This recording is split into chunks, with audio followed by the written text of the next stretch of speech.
কেন ইসরায়েলের উপর কোনো রাষ্ট্র আক্রমণ করে না? এই প্রশ্নের উত্তর দিতে পারবেন, এবং করবেও না। ইসরায়েলের উপর কোনো রাষ্ট্র আক্রমণ করবে না, আমি বলে দিচ্ছি কেন করবে না। ইসরায়েলের কাছে কি আছে যে কারণে কেউ আক্রমণ করবে না? পারমাণবিক বোমা। কারণ একটা পারমাণবিক বোমা যদি ঢাকায় পড়ে কি ক্ষতি হবে আপনি কল্পনা করতে পারেন? যার কাছে তো পারমাণবিক বোমা আছে, যে রাষ্ট্রের উপর পারমাণবিক বোমা আছে, গত 80 বছরে সেই রাষ্ট্রের উপর কেউ কোনোদিন আক্রমণ করে নাই। দ্বিতীয় বিশ্বযুদ্ধের পর থেকে এই পর্যন্ত পৃথিবীর কোনো পারমাণবিক রাষ্ট্রের উপর কেউ আক্রমণ করে নাই। পারমাণবিক বোমা হচ্ছে সবচেয়ে শান্তিপূর্ণ একটা বস্তু, যেটা হাতে থাকা মাত্রই তার জন্য শান্তি নিশ্চিত। সে পারমাণবিক বোমা আছে কার হাতে? আপনার হাতে। জঙ্গি রাষ্ট্র ইসরায়েলের হাতে, সন্ত্রাসী রাষ্ট্র ইসরায়েলের হাতে, তাই তো? এখন আপনি বলছেন কি যে ওর হাতে পারমাণবিক বোমা আছে, তার মানে কি সে জানে তার গায়ে কেউ আক্রমণ করবে না, কেউ টাচ করবে না, কোনো রাষ্ট্র টাচ করবে না। টাচ করলে করবে কে? ছোটখাটো যে মিলিশিয়া, তারা মিলিশিয়ারা যে তাকে আক্রমণ করছে, তাদেরকে আমেরিকার কে না অস্ত্র আক্রমণ করছে? হ্যাঁ, অস্ত্র কি করতে হয়েছে? বানাইতে হয়েছে। এখন আরব রাষ্ট্রগুলোর হাতে যে অস্ত্র আছে, স্টক পাইল আছে, সেটা কোন দেশের অস্ত্র? সফটওয়্যারটা কোন দেশের? শর্তটা কোন দেশের? কেমনে আক্রমণ করবে? শর্তই থাকে যে আমার অনুমতি ছাড়া আমার অননুমোদিত জায়গা আক্রমণ করা যাবে না। যে সফটওয়্যার থাকে সেটাতে চাইলে সে ব্লক করে দিতে পারবে। যে জিপিএস সিস্টেম দিয়ে অস্ত্রগুলো গাইডেড মিসাইল যায়, সে জিপিএস সিস্টেম কার তৈরি? আমেরিকার কে সর্বপ্রথম জিপিএস ইউজ করছে? আমেরিকার সেনাবাহিনী। তারপর সেটা সিভিলিয়ানদের হাতে ছেড়ে দিছে। তারপরে সেই জিপিএস দিয়ে গাইড করবেন আর ভাববেন কি আপনার কাছে তো বেসিক যে জিনিসগুলো, এই যে হুতিরা হিজবুল্লাহর যে আক্রমণ করতেছে ইসরায়েলে, ওটা কি আমেরিকার অস্ত্র দিয়ে করছে নাকি নিজের বানানো? আপনার টাকাটা তো ওইখানে ইনভেস্ট করতে হবে। ওই জায়গায় ইনভেস্ট না করে একবার সমাবেশের পিছিয়ে ইনভেস্ট করেন, আরেকবার বয়কটের পিছিয়ে ইনভেস্ট করেন। কোকাকোলার $20 বিলিয়ন লস করতে আপনাকে যেই পরিমাণ ক্যাম্পেইন করতে হবে, ওই শ্রম আর ওই শ্রম ঘন্টা যে টাকা, ওইটা যদি আসল জায়গায় ইনভেস্ট করতে না, তোদিন অনেক কিছু হইতো বলে আমি মনে করি। আপনি কোকাকোলার $20 বিলিয়ন লস করবেন, ফেডারেল রিজার্ভ তো এক চাপে $20 বিলিয়ন ছাপায় তাকে দিয়ে দিবে। আপনার কাছে কি ওই টাকার মেশিন আছে? ওই টাকার মেশিনকে তো বয়কট করেন, আপনি সুদকে বয়কট করেন। আল্লাহ তো শিখাই দিছে কোন জিনিসকে বয়কট করতে হবে, ওইটা তো আমাদের ভালো লাগে না। আল্লাহ তো শিখাই দিছে কোনখানে ইনভেস্ট করতে হবে, ওইটা তো ভালো লাগে না। কিসের পিছনে ইনভেস্ট করতেছি আমরা? আরো আশা করতেছি এমনি বদলাই যাবে। কই, আমরা তো যখন একটা সমাবেশ করি তখন আমাদের মাথায় থাকে যেন ওই গুরুদের কাছে যেন ভাবমূর্তি ক্ষুণ্ণ না হয়, তাই না? সারাক্ষণ এই ভয়ে থাকি। ওই নেতিয়াহুকে একবার ভয় পাইছে সারা বিশ্বের কাছে আমার ভাবমূর্তি নষ্ট হবে, সেই জন্য গাজার 1 ইঞ্চি জমি আমি ছেড়ে দিব। আজকে নেতিনাহু বীর দর্পে গাজার বুকে হেঁটে বেড়াইতেছে, আমি ভিডিও দেখছি, সে গাজার মাটিতে হেঁটে বেড়াইতেছে নতুন দখল করা জায়গায় বীরের মতন। এর জন্য কি তাকে কম অপমানিত হইতে হয়েছে? এর জন্য কি ইসরায়েল জাতিকে কম ত্যাগ করতে হয়েছে? তাদের অর্থনীতি পুরো ক্ষতিগ্রস্ত হয়েছে। তারা কি ক্ষতিটা নেয় নাই? তারা কি রক্ত দেয় নাই?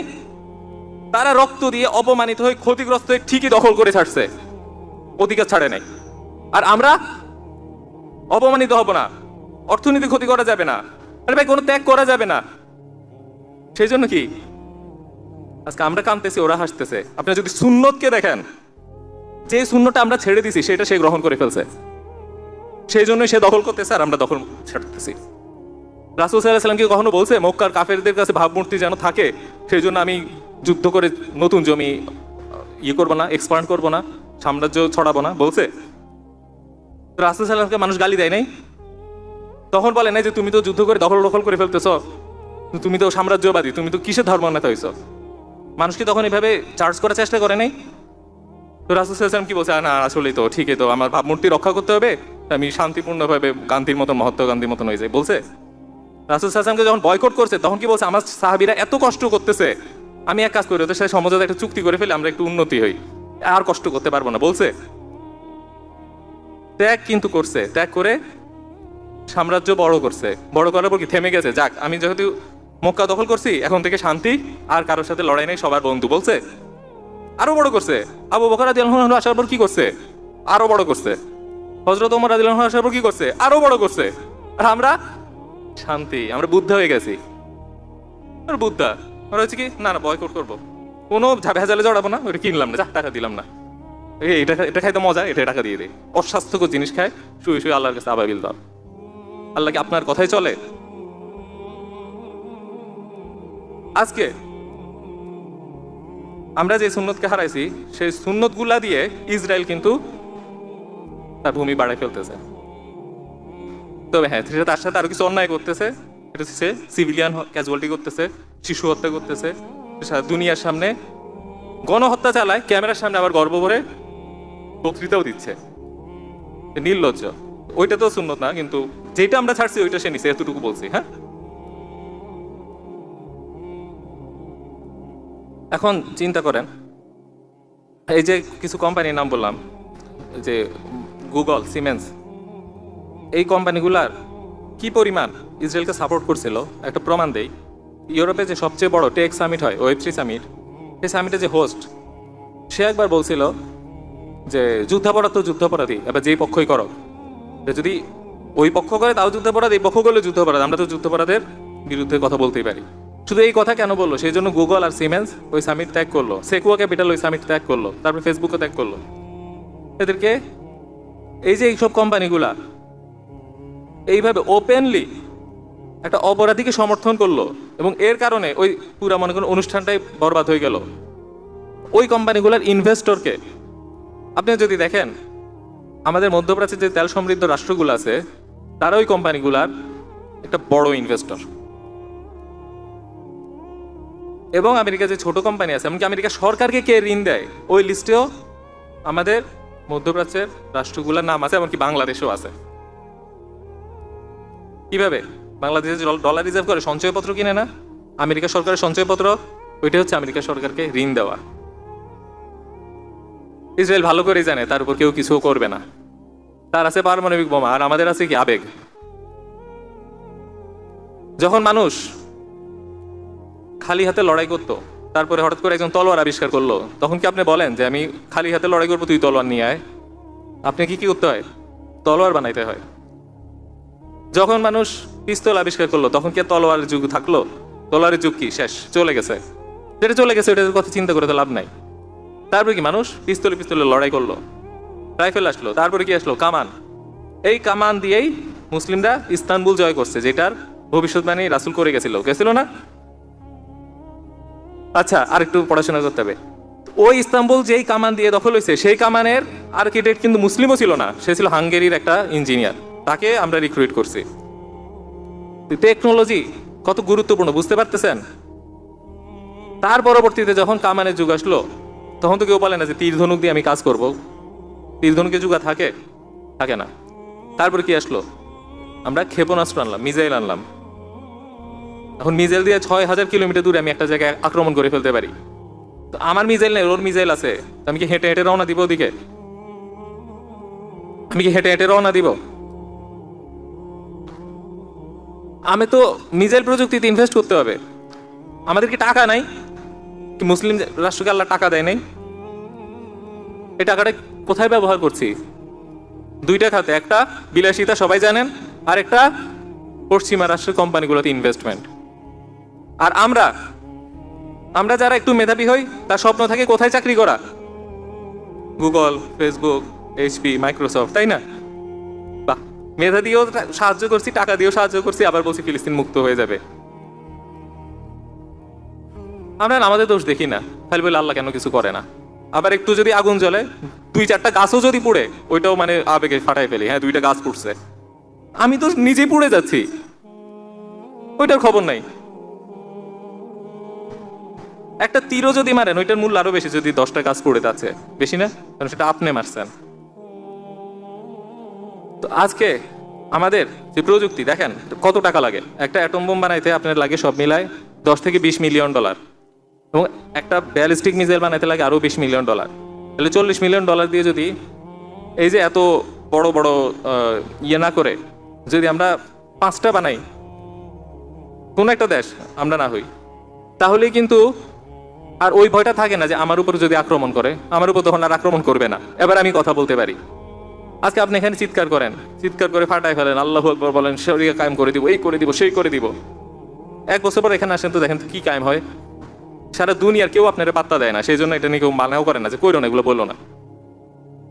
যেই দিন আপনি ওই মানে এরোপ্লেনের মানে হুইসেল বাজায় ওইটা নিয়ে, তারপরে হচ্ছে পারমাণবিক বোমা নিয়ে বলবেন এবার কায়েম করতে আসছি, তারপর দেখেন আপনাকে কেমন গনে। ওইটার বিষয়েই আমাদের মেধা, আমাদের সময়, আমাদের ইনভেস্টমেন্ট হওয়া উচিত জাতিগতভাবে, মুসলিম জাতিগতভাবে। যেই দিন ওইটা হবে ওই দিন মুসলিম জাতিকে সারা বিশ্ব গুনবে, এবং যেই দিন ওইটা আর ইমান একসাথ হবে সেই দিন হবো ইনশাল্লাহ আমরা সবচেয়ে শক্তিশালী একটা জাতি। শুধু একটা দিয়ে হবে না, দুইটা যখন একসাথ হবে তখন হচ্ছে কি আমরা হবো সবচেয়ে শক্তিশালী একটা জাতি ইনশাল্লাহ। এরপরে যে কাজটা করতে হবে, যে রিফর্মটা, সেটা হচ্ছে অর্থনৈতিক রিফর্ম। আমাদের যে ইন্টারন্যাশনাল ট্রেড হয়, আমাদের যে ব্যাংকিং ব্যবস্থা, এগুলাকে রিফর্ম করে, আমাদের যে ট্যাক্স ব্যবস্থা, এটাকে রিফর্ম করে আমরা কিভাবে করব, যেটা আল্লাহ এবং রাসূল চায় সেইভাবে আমরা করব। এবং আল্লাহ রাসূল কিভাবে চায় সেই আলোচনাটা চাইছিলাম আজকে, এই একটু পরে যদি সুযোগ হয় আবার করব। সংক্ষেপে বললে, আমরা প্রযুক্তিগতভাবে যেমন স্বাধীনতার স্বপ্ন দেখি, ঠিক অর্থনৈতিকগতভাবে একটা স্বনির্ভরতার স্বপ্ন আছে, সেটা আমাদের অর্জন করতে হবে ইনশাল্লাহ। সুযোগ পাইলে কোনো একদিন বা কোনো এক সময় আলোচনা করব। প্রযুক্তিগত স্বনির্ভরতা, স্বাধীনতা মানে এই না সারা দুনিয়া থেকে বিচ্ছিন্ন হয়ে যাব, কিন্তু সারা দুনিয়ার সেরাটা আমাদের কাছে যেন থাকে, এবং আমরা যেন আমাদের সেরাটা দিয়ে নিজেদের যে স্তম্ভ সেটা যেন নির্মাণ করতে পারি। তাই তো অর্থনৈতিকভাবে এটা করতে হবে। একই সাথে যখন অর্থনৈতিকভাবে আমাদের স্তম্ভ থাকবে, ইমানের স্তম্ভ ঠিক থাকবে, এবং প্রযুক্তি এবং সামরিক প্রযুক্তির স্তম্ভ ঠিক থাকবে, তারপরে হচ্ছে কি যে একটা পূর্ণাঙ্গ জাতি হিসেবে, শক্তিশালী জাতি হিসেবে সারা বিশ্বে জানান দিব ইনশাল্লাহ। তার আগ পর্যন্ত শুধু কথা বলে কিছুই হবে না। সবশেষে আরেকটা কথা বলতে চাই, সেটা হচ্ছে আজকে আমরা যে হীনমন্যতায় আছি, সেই হীনমন্যতাটা ভয়ঙ্কর। দেখেন, হীনমন্যতা থেকে বাঁচার জন্য খুব যে বেশি টাকা প্রযুক্তি প্রথমেই লাগে তা না। প্রথমে কি লাগে? নিজের আত্মপরিচয় সংকট থেকে বাঁচা এবং নিজের স্বপ্নটাকে ঠিক জায়গায় করা। ধরেন আপনার এখানে একটা গ্রুপ, একটা ল্যান্ড ডেভেলপমেন্ট গ্রুপ আপনি জায়গা দখল করে নিচ্ছে, আপনি কিছু করার নাই, কোর্টে গেলেন, সে বললো যে কোর্টে যাও, কোর্টে গেলেন, বিচার পাইলেন না। তারপর আপনি কি করলেন? বললেন কি যা, তোর পণ্য কিনবো না। সে তো খুশি, এতটুকুতে যদি আপনি থামে যান সে তো খুশি। তারপরে আপনি রাস্তার পাশে একটা কাগজ নিয়ে দাঁড়ায় থাকেন যে আমি জমি দখল হয়েছে, ফেরত চাই। সে আপনার সামনে দিয়েই যায়, আরো জমি দখল করে, আরো বড় করে এক্সপানশন। তো কিছুদিন পর আপনি হতাশ হন আর বলেন কিচ্ছু হবে না, কিচ্ছু হবে না। ঠিক আমাদের দেশে এটা হচ্ছে না, ঠিক আন্তর্জাতিকভাবে এটা হচ্ছে। নিজেকে ঠিক করা, নিজের দেশ ঠিক করা এবং আন্তর্জাতিকভাবে জাতিগত জায়গা থেকে ঠিক করা, এই পুরাটা কি একটা লম্বা রাস্তা, এবং এই রাস্তা শক্তিটা কি ইমান। এই যে আজকে এতগুলো কথা বললাম, প্রযুক্তি নিয়ে বললাম, আমরা অর্থনীতি নিয়ে বললাম, আমরা হচ্ছে কি যে আমাদের দৈন্য দশা নিয়ে বললাম, এতগুলা কথা বলার পিছে যদি পৃথিবীতে কোনো শক্তি থাকে, সেই শক্তির কি, কিসের জন্য এতগুলা কথা বললাম? আল্লাহর সাথে সামনে দাঁড়াইতে হবে, ইমান, তাকওয়া, এগুলোর জন্যই তো। এই চলার পথে আমাদের ভুল ত্রুটি হইতে পারে, কিন্তু আমরা কি একজন একজনকে ক্ষমা করব এবং হিংসা থেকে বাঁচবো। কেমন? আল্লাহ কি হিংসা করতে বলছে? আপনারা সবাই হিংসা করেন? তাহলে সারা দেশে যে এত এর গালি পিছে, এর পিছে, ওর পিছে করে, এগুলো কে করে? কেউ তো হিংসাই করে না, তো ভালোই তো। আপনারা গীবত করেন, সামনে নিন্দা করেন। অনেকে আছে বলে না গীবত করি না, কিন্তু সামনেই বলি যা বলার, ওইটা করেন। এবারে চুপ। এইগুলা থেকে কিন্তু আল্লাহ আমাকে বলছে এগুলাকে বয়কট করতে, তাই তো? সুদকে বয়কট করতে। এগুলাকে বয়কট না করে আমরা কিকে বয়কট করি? একটা কোমল পানীয়। তো আল্লাহ যা শিখাইছে সেই রাস্তায় যদি চলি এবং প্রযুক্তিগতভাবে, অর্থনৈতিকভাবে এবং আত্মপরিচয়ের জায়গায় যদি আমরা শক্তিশালী হতে পারি, ইনশাল্লাহ জাতি হিসেবে আমরা আগাবো, এবং ইনশাল্লাহ সেটা ফিলিস্তিনের নির্যাতিত জনগণের জন্য একটু হইলেও কাজে লাগবে। তাদের জন্য আপনি কোন কাজটা কাজে লাগছে এটা যদি হিসাব করেন, হয়তো কিছুই পাবেন না। পাইছেন যে এই কাজটা করছে ওদের জন্য একটু উপকার হয়েছে, তাহলে একটু চিন্তা করবেন কোন কাজটা আসলে কার্যকর, এবং মনে করবেন ওই কাজে বাধা আসবে। যখনই বাধা আসবে তখন বুঝবেন আপনি রাইট পথে আছেন। ঠিক আছে? তাহলে আজকে থেকে চিন্তায় পরিবর্তন আনবেন, কাজে পরিবর্তন আনবেন। আমাকে শুনাইতে বলি নাই, নিজেকে বলেন। আজকে থেকে চিন্তা এবং কাজে পরিবর্তন আনবেন নিজেকে। সবশেষে আরেকটা কথা ভুলে গেছিলাম, দুঃখিত। আমি যখন এগুলো বলি তখন কেউ একজন বলেন ভাই কোনখানে যাব, জীবন দিয়ে দিব। আরে তখন বলি কি যে এই যে দেখো এটা এরকম একটা পত্রিকা ডেভেলপ করো, যেটা হচ্ছে কি যে জিনিসগুলো নিয়ে বয়ান তৈরি করবে, এইভাবে লেখার হাটটা তৈরি করো, বা এটা একটা বই তৈরি করো যেটা এইভাবে মানুষকে শিখাবে, বা একটা প্রযুক্তি নিয়ে আগাও। আমি চিনি বাংলাদেশে ছেলেকে যে হচ্ছে ড্রোন বানাচ্ছে, বড় বড় ড্রোন বানাচ্ছে, ওই ড্রোন থেকে অ্যাটাক করা যায়। বাংলাদেশে তৈরি হচ্ছে, আরেকজনকে জিনিসের রকেট তৈরি করতেছে, তার স্বপ্ন স্যাটেলাইটে পাঠাবে। তখন বলে যাও যাও ওখানে যাও, আরো 20 বছর ধরে খাটো, আরো 30 বছর ধরে শ্রম দাও। না ভাই পারবো না, কিন্তু 5 মিনিটে জীবন দিয়ে দিতে রাজি। তো জীবনটা আপনি 30 বছর দেন না, 5 মিনিট কেন? আপনি 30টা বছরের প্রতিটা দিন, প্রতিটা ঘন্টা, প্রতিটা সেকেন্ড ইমানের জন্য দিচ্ছেন, এটা সুন্দর না আরো? রাসূল সাল্লাল্লাহু আলাইহি ওয়াসাল্লাম দেন নাই? সাহাবীরা দেন নাই? ওরা তো চাইলে বলতে পারতো জীবনই যখন দিতে হবে তাড়াতাড়ি তলোয়ারের সামনে গিয়ে গলাটা দিয়ে দিয়ে জান্নাতে চলে যায়।